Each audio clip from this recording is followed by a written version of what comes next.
Darth Vader is one of the most iconic and terrifying movie villains of all time. The suit alone is enough to strike fear into anybody. But there's far more to Vader's suit than you might think, so watch until the end of the video to discover the true mysteries of the iconic armor. Only your hatred can destroy me. We'll start off with Vader's helmet. The main job of the helmet is to assist Vader with his breathing. With a scarred windpipe and lungs, he found it very difficult to breathe without the helmet on. Underneath the flared dome top section of the helmet sat the main portion of the helmet, including the eyes and the distinctive triangular mouth. There is also a body heat regulation system, as well as an air pump to cool his head. A section also sat around his neck that assisted with speech. This section housed cooling units and vital electronics. A nutrient feeding tube and a voice processor are also built in, the latter of which gives him his iconic booming voice. The flared dome section helped keep this whole vital part protected. The eyes are made up of a complex computer system that provides a real-time heads-up display for Vader. He can see in normal vision in the same way that you or I do, but also switch between night vision, ultraviolet light, and infrared vision too. All too easy. The helmet is also a great piece of symbolism. Whilst wearing the helmet, Vader is completely immersed in the dark side. However, when it is removed, the goodness and light of Anakin Skywalker has more chance of breaking through. For example, his helmet was significantly damaged on 2 separate occasions when engaged in lightsaber battles with Ahsoka Tano and Obi-Wan Kenobi. This allowed them to see that there was still a human underneath that black armor, no matter how impenetrable it may seem. The Master and the Apprentice only managed to crack that facade, but it is only his son, Luke Skywalker, that was able to fully remove the helmet completely during Vader's dying moments. At that point, Darth Vader once again truly became Anakin Skywalker.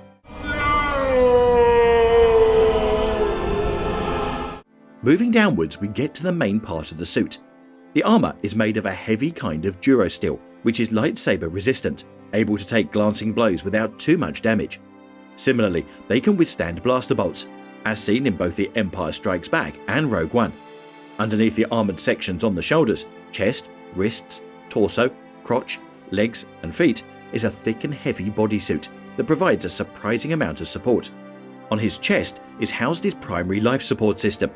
Not only does this control many of the functions of his suit, but it can be easily controlled by Vader himself. It plugs and locks directly into Vader's chest, with 4 probes piercing several inches into his body.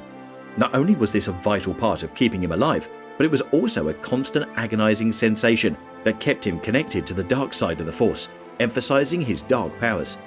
2 electronic boxes sit on his belt, with one regulating his body temperature and the other regulating his respiratory sensor, allowing him to operate in all kinds of environments without additional gear or protection.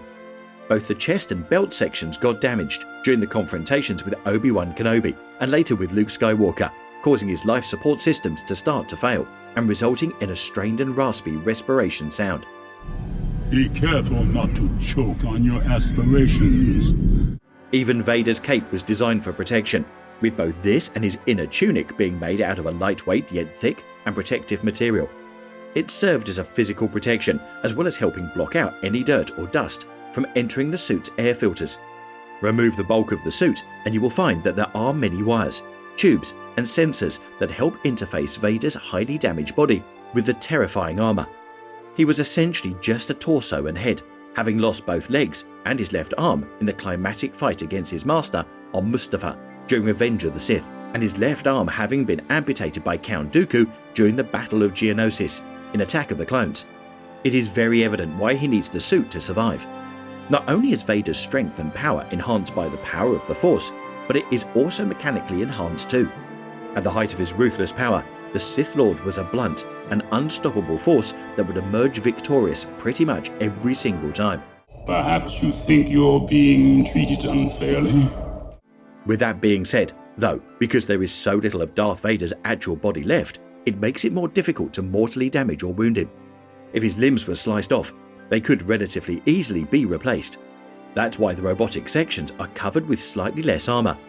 In contrast, the human sections that are left beneath are highly protected, being covered by all kinds of plates and armor. Thankfully, Vader still remained a powerful and skilled duelist, so he was very proficient at protecting himself, very rarely suffering damage. To escape the horrible conditions of his suit, Vader had several meditation chambers around the galaxy that allowed him to remove much of his armor. The inside of these chambers was pressurized, so it allowed him to breathe more freely. He also completely removed the suit altogether when submerging himself in healing Bacta.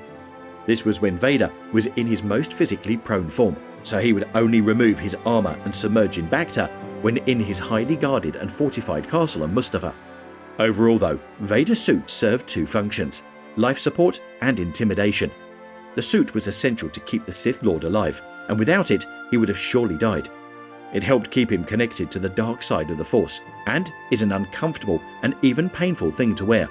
However, one glance of the suit is enough to make any rebel's blood run cold. Most impressive. Even Imperials found it to be highly intimidating, with the huge size and mechanical breathing being enough to keep pretty much everyone in line. Would you like to spend a day in Darth Vader's suit? Answer yes or no in the comments, and give us a reason why. Remember to leave us a like and subscribe. Tap or click on the video on the screen now to watch more content from us. See you next time, and as always, may the Force be with you.